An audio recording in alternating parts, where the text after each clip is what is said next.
Regresamos a Noticias 24. Vamos a estar conversando de la situación que ha sucedido principalmente a nivel de la crisis sanitaria. Preocupación se mantiene todavía por lo que está sucediendo en la región de Magallanes. Hay una segunda ola de contagios, rebrote. Vamos a estar conversando de ese tema a esta hora junto a Gabriel Cavada, epidemiólogo de la Universidad de Chile. Gabriel, muchas gracias por acompañarnos. Muy buenas tardes. Muy buenas tardes, Nicolás. A ver, vuelvo a esa pregunta para ir conversando, doctor Cavada. ¿Estamos ante una segunda ola en la región de Magallanes o estamos ante rebrotes? ¿Cuál es un poco su impresión al respecto? Mira, lo que pasa es que desde el punto de vista de la forma de la curva epidemiológica, la verdad es que no estamos en presencia de un rebrote. Lo que está ocurriendo ahora es que a partir más o menos del 18 de la semana del 10 de agosto estamos observando la crecida exponencial de la curva de contagios en la región de Magallanes.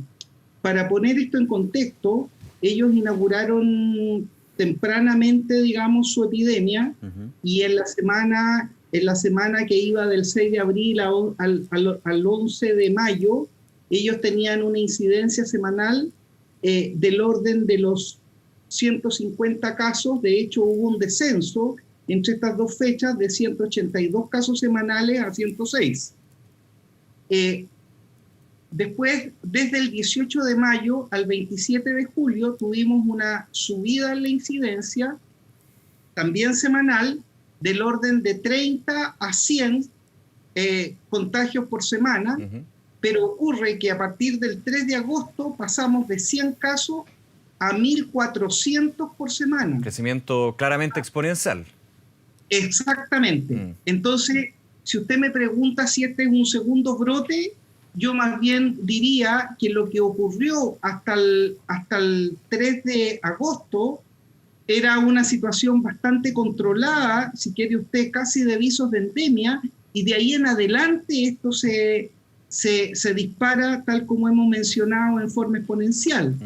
Al punto de que si usted calcula el R efectivo de todo el periodo para la región de Magallanes, le da 1.15, o sea, en la perspectiva de todo el tiempo que ha ocurrido desde el 6 de abril hasta ahora, lo que hemos observado es un incremento de casos del orden, un incremento medio de casos del orden del 15% semanal.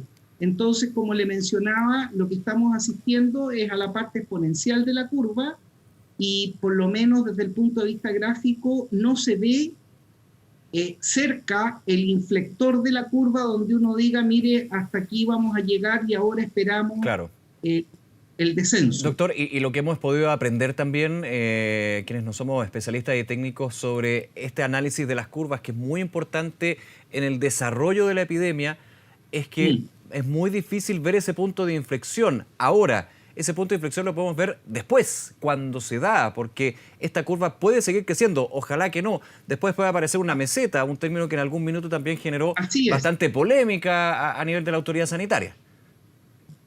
Y si nosotros analizamos cuál es el fenómeno ya más desde el punto de vista sociológico, epidemiológico, es que yo creo que hasta el 3 de agosto, que es cuando teníamos esta incidencia, digamos, de menos de 100 casos por semana, probablemente en términos de comunicación de salud, se le haya dicho a la comunidad de que el riesgo estaba controlado, o definitivamente, claro, tener 100 casos por semana en una población que es del orden de los 160, 200.000 personas más o menos, es como para comunicar que, perdone la exageración, pero decir, mire, la epidemia terminó, digamos. De hecho, es un problema que se superó. Yo le estaba leyendo en la tarde unas declaraciones suyas y me pareció bien interesante y bien complejo el análisis que hace de ese punto, porque usted dice, aquí en Magallanes no se relajaron o flexibilizaron las medidas,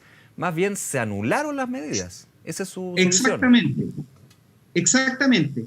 Entonces, lo que ha ocurrido no solamente en Magallanes, yo le diría que a nivel de la forma en que se ha manejado comunicacionalmente la instalación del riesgo propiamente tal en el discurso de esta epidemia. Yo creo que estamos muy, muy al debe. Y yo creo que lo que ocurrió en Magallanes es una exacerbación de este concepto que yo le estoy transmitiendo ahora. Algo que entiendo, doctor, usted dice es una exacerbación que está sucediendo en Magallanes, pero que está presente finalmente a nivel nacional. Aquí nadie se escapa del virus, claro. Lo tenemos súper claro, y desgraciadamente, si se sigue obviando algunas cosas a su juicio, podríamos desgraciadamente tener en otras regiones situaciones tan complejas como las que hoy se viven en Magallanes. Eso es lo que entiendo yo. Así es. O sea, de hecho, si volvemos a la realidad nacional ahora, me parece que es tremendamente peligroso que intentemos normalizar el hecho que tenemos 2.000 casos diarios en la incidencia. O sea, no podemos instalar el hecho de que esto ni siquiera que lo estamos superando.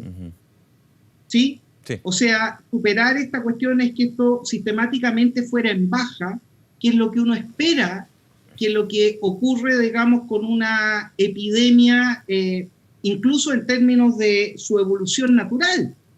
Pero me parece que estamos cometiendo un error si instalamos, digamos, una situación de control. ¿Usted en qué punto, doctor, desde la comunicación, de la autoridad, de los medios también, todos somos parte de este proceso de la pandemia en ese sentido, se podría estar fallando para dar esa sensación, no sé si rasgo, porque desde el Ministerio de Salud siempre se ha indicado de que no hay que bajar los brazos, de que no hay que relajarse? Muchos dicen, claro, pero se están desconfinando algunos lugares, se empiezan a dar quizás algunas medidas erráticas. ¿Cree usted que está pasando eso? Mire, tratemos de desmenuzar esto porque es bien, bien complejo. Yo creo que cuando la autoridad sanitaria, particularmente el ministro París y sus subsecretarios, qué sé yo, dan la cifra, lo hacen en forma bastante neutra, bastante correcta. Yeah. Pero cuando usted tiene, por ejemplo, el último evento del Fondéate en tu casa, o sea, recordemos un poquito la historia, ¿no? Que en un momento decimos, mire, ¿sabe qué? Le vamos a dar permiso a todo el mundo. Después hay gente que levanta la voz con muchísima razón y dice, sí, pero hay partes donde tengo una cuarentena completa, tengo rebrotes, tengo una situación correcta. Ahí no podemos dar este chip libre. Entonces, al otro día, la autoridad sanitaria vuelve y cambia la decisión, o la autoridad política, ¿no es cierto?, cambia la decisión y decir, no, mire, ¿sabe qué? En las zonas que hay cuarentena no puedo dar permiso. Bueno, pero este devaneo, este cambio de rumbo, en el fondo, decirlo en lenguaje muy coloquial, la gente, el perceptor, digamos, del mensaje, lo ve un poco como el cuento Doctor, del lobo. Dígame. Sí, lo interrumpo un segundo, le pido si se puede mantener en contacto con nosotros, porque vamos a ir a una información antes de esta declaración con el epidemiólogo de la Universidad de Chile, el doctor Gabriel Cavada. Doctor, gracias por esta espera, la noticia que llamaba, y estábamos conversando sobre la situación de Magallanes, pero también nos íbamos a la situación a nivel nacional. Nos comentaba un poquito lo que usted ha visto como medidas, señales por parte de la autoridad erráticas, cambiantes. Quiero volver al tema de Magallanes con otro factor que está ahí, está siendo estudiado, falta la confirmación. ¿Usted cree, con la mirada que tiene y la experiencia, que podría también haber una mutación del virus en Magallanes, que haya una variante con respecto a este SARS-CoV-2? Los virólogos, no sé si me escucha bien, perfecto. Nicolás, porque sí, perfecto. tengo... Bueno, lo que le digo es que hay algunos estudios virológicos de que a Chile lo que llegó fue la cepa del SARS-CoV-2 que provenía de Europa. Y aparentemente sí, efectivamente, hay una mutación del virus que se le llama la mutación G. Y que sería un poco más contagiosa, digamos. Sería un poco más contagiosa. Pero creo que lo que está ocurriendo en Magallanes es esta sería una explicación bastante secundaria, digamos, a la explosión de la epidemia. O sea, de alguna manera esto no puede ser la única explicación de por qué Magallanes está con la situación de la epidemiológica en números tan altos con respecto al resto del país. Usted indica, claro, puede ser una posibilidad, pero acá hay un tema más bien sociológico, epidemiológico, digamos. Efectivamente. Ya. Y si usted me permite desarrollar un par de cosas, digamos, quiero, y esto no lo digo yo, digamos, lo dicen incluso ya los estudiosos de la epidemiología, los estudiosos de la epidemia de COVID-19 a nivel mundial, particularmente, digamos, hay algunos estudios bastante interesantes ya hechos por la Universidad Johns Hopkins en Estados Unidos, donde fundamentalmente se llega a algunas conclusiones que nosotros las sabemos un poquito de antes, lo que pasa es que se han profundizado. En primer lugar, las epidemias no las paran los médicos clínicos, digamos. La para la salud pública y la epidemiología con medidas preventivas, y lo que uno debe hacer es tomar estas medidas de modo tal que la infraestructura clínica no colapse. ¿Me entiende? Sí. Esa es una cosa, pero fundamentalmente creo que hay una parte que aparentemente ha estado muy ausente en la gestión de nuestra epidemia, que es la convocatoria a gente que sabe de la conducta humana, digamos. Porque desde el punto de vista comunicacional, yo creo que se han cometido algunos errores bastante severos, y el primero de ellos es que usted no puede culpabilizar a la población cuando usted le da un mensaje errático, no puede criminalizar la población, porque la población le va a actuar muy reactivamente a eso. Usted, entonces, doctor, en ese sentido, que quiero desarrollar ese último punto. ¿Cómo cree usted, a su juicio, que se ha criminalizado por parte de la autoridad a la población? Se ha hablado de la responsabilidad, de la necesidad de cumplir las normas. Criminalizar ya es un nivel más alto. ¿Cómo cree usted? Sí, pero quiero hacerle la acotación. Por supuesto. Yo no estoy hablando aquí necesariamente de la autoridad máxima ministerial ni la autoridad máxima política. Pero cuando usted tiene, por ejemplo, autoridades de orden comunal que tratan a la gente o le asignan conductas que las califican de estúpidas y cosas de ese estilo, eso no puede ser. Por lo tanto, el cuerpo del mensaje tiene que ser un mensaje monolítico, único. Claro, aquí también se podría sumar, perdón, doctor, cuando se dice que la población se porta bien o se porta mal. Aquí ¿cumplen la norma sanitaria o no la cumplen? No es un tema de portar bien o portar mal. Claro. Porque si vamos a un concepto más fino de liderazgo, la población obedece a liderazgos. Eso. Entonces, cuando no está obedeciendo al liderazgo, hay que mirar, digamos, cuál es la función del líder. Entonces, ¿a qué voy aquí? Yo creo que lo que necesitamos, y lo he dicho muchas veces en muchas entrevistas, que necesitamos dar un giro al tipo de comunicación, a una comunicación efectiva, pero tremendamente afectiva. Doctor, tenemos que hacerle entender a la gente que son importantes para la sociedad, que no nos merecemos tantos muertos, ¿me entiende? Sí. Y porque no podemos normalizar que todos los días tengamos 100 muertos. Yo recuerdo lo que fue en algún minuto una declaración de Eduardo Engel, que estaba muy relacionada con lo que usted decía. Él criticaba a la autoridad sanitaria, al gobierno, más que del manejo de la epidemia propiamente tal, del mensaje, de la comunicación, y señalaba, aquí no se ha creado una épica, no se ha creado una mística, un mensaje a la ciudadanía de que finalmente nos cuidamos todos, no es por nada, es cierto, y que la situación es muy preocupante, y que finalmente no solamente la autoridad y la red asistencial, por supuesto, que se saca la mugre con este tema, va a terminar con la pandemia, sino que somos todos. Falta eso, falta una mística. En algún minuto se hablaba desde el Colegio Médico y algunos centros científicos de la necesidad de un encargado de la pandemia, más allá del ministro de Salud o los subsecretarios. Sí, un ente superior. Claro. Un ente superior que debería tener una mesa muy amplia. Yo le acabo de comentar, yo no sé si en toda esta gestión hay gente que sepa de las ciencias de las conductas desde el punto de vista sociológico y psicológico.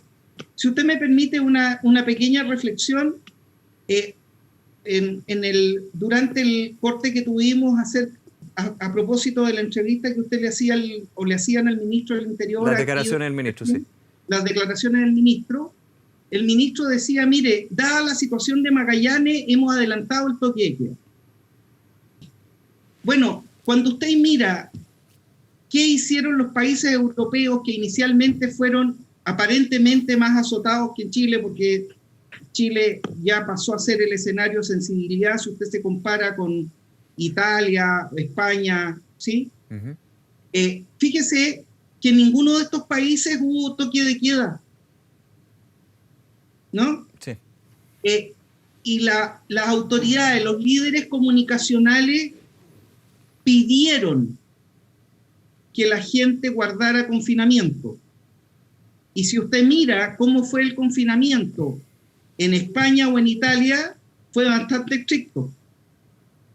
El cumplimiento del confinamiento. Pero un confinamiento, eso sí, doctor, para ponerlo en la mesa del análisis, que ahora con esta segunda ola sobre rebrotes en el viejo continente, hay una ciudadanía que no la está tomando en cuenta, que relativiza o simplemente porque no puede. Recordemos una situación que la hemos vivido aquí en Chile. No me puedo quedar en mi casa si no tengo los ingresos, si tengo que salir a trabajar, si tengo que tener algo en la mesa. O sea, también ahí hay varios elementos.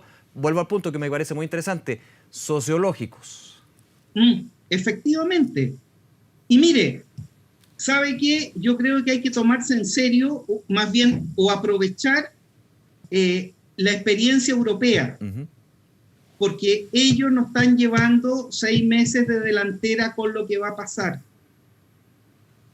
¿Me entiende? Sí. Y aquí falló mucho esto de la instalación del riesgo. Si usted recuerda, digamos, la autoridad política, el presidente de la República, etcétera, etcétera, cuando esto recién alumbraba, finales de marzo, principios de abril, lo que decía era que en Chile no iba a pasar nada de esto, porque nos habíamos preparado, pero si usted solo mira las cifras, yo no estoy haciendo juicio de acciones ni de intenciones, pero parece que tal preparación no hubo.